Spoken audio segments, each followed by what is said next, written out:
Oh, you can definitely hear me then. Okay, go ahead. So, this is my husband, Tom. He's here in the audience. Give us a wave, Tom. He always said he didn't like cats, so needless to say, we had to have 4. Now, they didn't all move in at once. First came Monty on the left and Casey on the right. Both are named after golfers. Monty is named after Colin Montgomery and Casey after Paul Casey. Needless to say, golf has nothing to do with me. That's Tom's hobby. He's a big, mad golf fan. But it gave me an idea, because at the time, Tiger Woods was a major golf star. He's still quite well known, but he was doing rather better then. And so it dawned on me that if ever we had a ginger cat, we'd name him after Tiger Woods. But Tiger's real name is Eldrick, so I knew our ginger cat one day would be called Eldrick. Now, we wouldn't have had a ginger cat at all, except Tom wanted to go away with these boys again. And so we compromised, and this is Eldrick. He's moving in. This is moving in day. He's now considerably bigger and known rather affectionately as our tubby tiger, because he's much, much bigger now. But Eldrick wasn't alone. When we got there, he had a little black and white brother, the last one left. He was going to be all on his own. Unfortunately for Tom, I knew another golfer's name, Ernie Els. So Ernie came home with us too.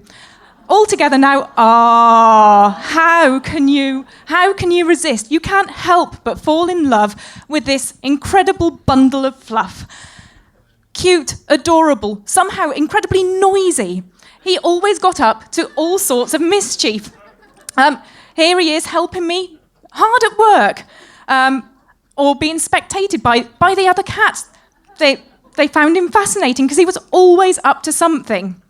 And bearing in mind that somebody who claims he doesn't actually like cats regularly posted pictures of Ernie, I think that speaks volumes about how much Ernie endeared himself to all members of the household.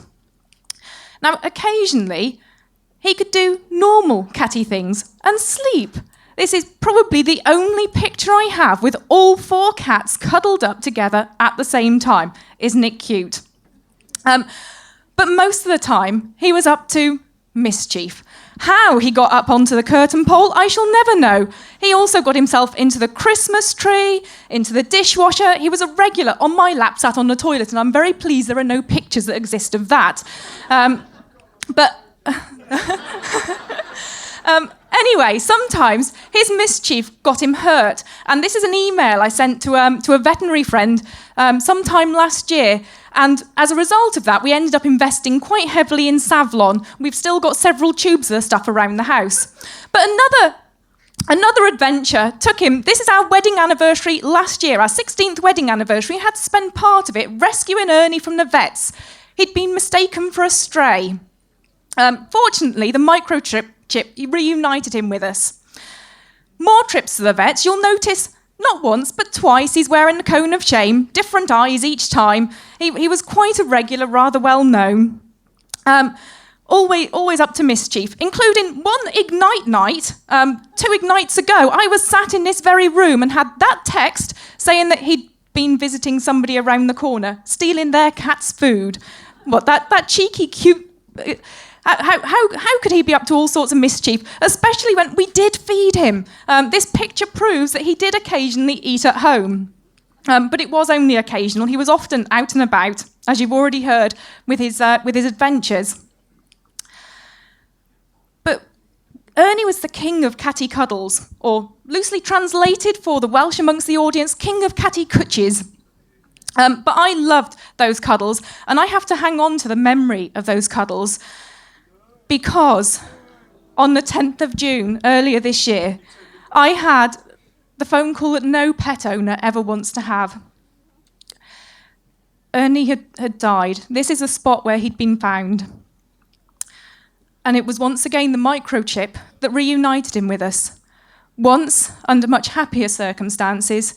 This time, even as I had that phone call, I was devastated, but I knew, although I wasn't going to see my baby boy again, I was going to have closure.